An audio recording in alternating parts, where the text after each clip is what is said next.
Hello friends, आज हम लोग बिरसा मुंडा और बिरसा आंदोलन के बारे में जानेंगे। पहले बिरसा मुंडा के बारे में बात करेंगे, उसके बाद बिरसा आंदोलन के बारे में बात करेंगे। बिरसा मुंडा का जन्म 1875 के दशक में छोटा नागपुर में मुंडा परिवार में हुआ था।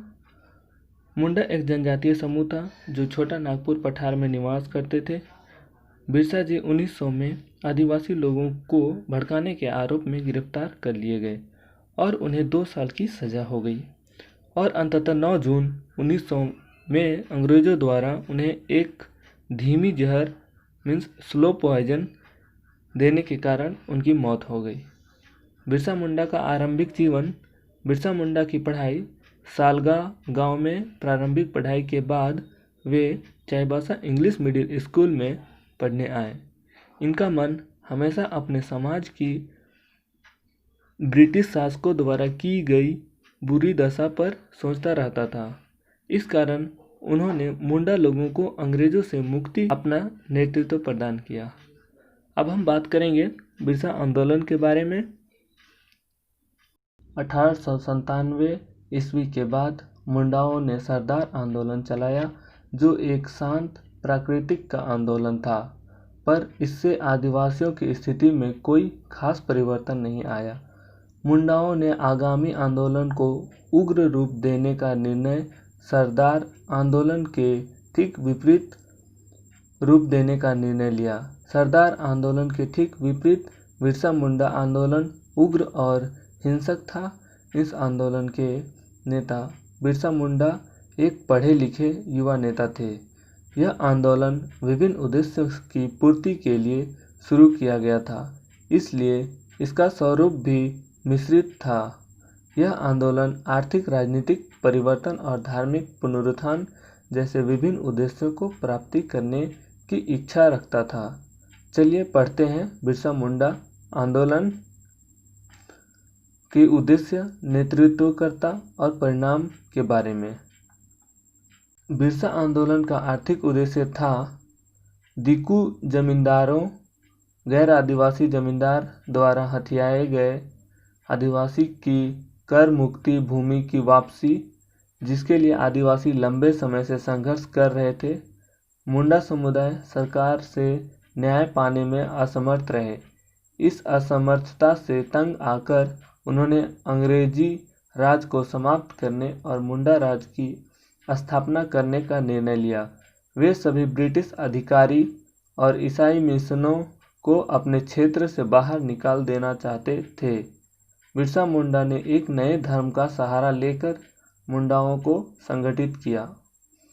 उनके नेतृत्व में मुंडाओं ने 1899 से 1900 ईस्वी में विद्रोह किया। बिरसा मुंडा का नेतृत्व। बिरसा मुंडा आदिवासियों की दयनीय हालत को देखकर उन्हें जमींदारों और ठेकेदारों के अत्याचार से मुक्ति दिलाना चाहते थे। बिरसा मुंडा ने अनुभव किया था कि शांतिपूर्ण तरीकों से आंदोलन चलाने का परिणाम व्यर्थ होता है, इसलिए उन्होंने इस आंदोलन को उग्र बनाने के लिए अधिक से अधिक नवयुवकों को संगठित किया। मुंडाओं ने उन्हें अपना भगवान मान लिया।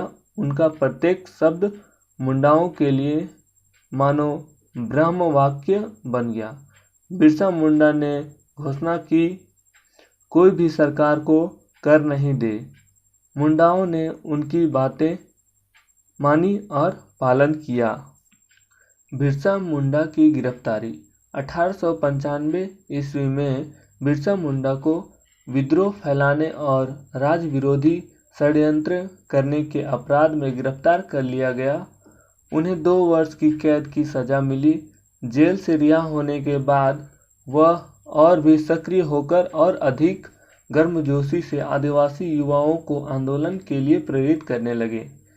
जंगल में छिपकर गुप्त सभाएं आयोजित की जाती थी और सभी को आंदोलन में भाग लेने के लिए प्रेरित किया जाता था। वे स्वयं महारानी विक्टोरिया के पुतले पर तीरों से वार करके तीरंदाज का अभ्यास करते थे। बिरसा मुंडा आंदोलन में कई निर्दोष लोग की भी हत्या हुई, जिनका कसूर सिर्फ इतना था कि वे सरकारी नौकर थे। विद्रोह का दमन 1899 ईस्वी में क्रिसमस के दिन मुंडाओं का व्यापक और हिंसक विद्रोह शुरू हुआ। सबसे पहले जो मुंडा ईसाई बने थे और जो लोग सरकार के लिए काम करते थे उन्हें मारने का प्रयास किया गया, लेकिन बाद में इस नीति में परिवर्तन किया गया क्योंकि अपना धर्म बदलने वाले मुंडा थे तो अपने ही समुदाय, इसलिए उन्हें छोड़ सरकार और मिशनरियों के विरुद्ध आवाज़ उठने लगी। रांची और सिंहभूम में अनेक चर्चों में मुंडा आदिवासी समूह ने आक्रमण किया। पुलिस मुंडाओं के क्रोध का विशेषकर शिकार बनी। इस विद्रोह का प्रभाव पूरे छोटानागपुर में फैल गया। चिंतित होकर सरकार ने इस विद्रोह का दमन करने का निर्णय लिया। सरकार ने पुलिस और सेना की सहायता ली। मुंडाओं ने छापामार युद्ध का सहारा लेकर पुलिस और सेना का सामना किया, लेकिन बंदूक के सामने तीर धनुष कब तक टिकती। फरवरी 1900 ईस्वी में बिरसा एक बार फिर से गिरफ्तार कर लिए गए। उन्हें रांची के जेल में रखा गया। उन पर सरकार ने राजद्रोह का मुकदमा चलाया। मुकदमे के दौरान ही बिरसा मुंडा को हैजा हो गया और 9 जून 1900 ईस्वी को उन्हें अपना प्राण त्याग दिया। बिरसा आंदोलन का परिणाम।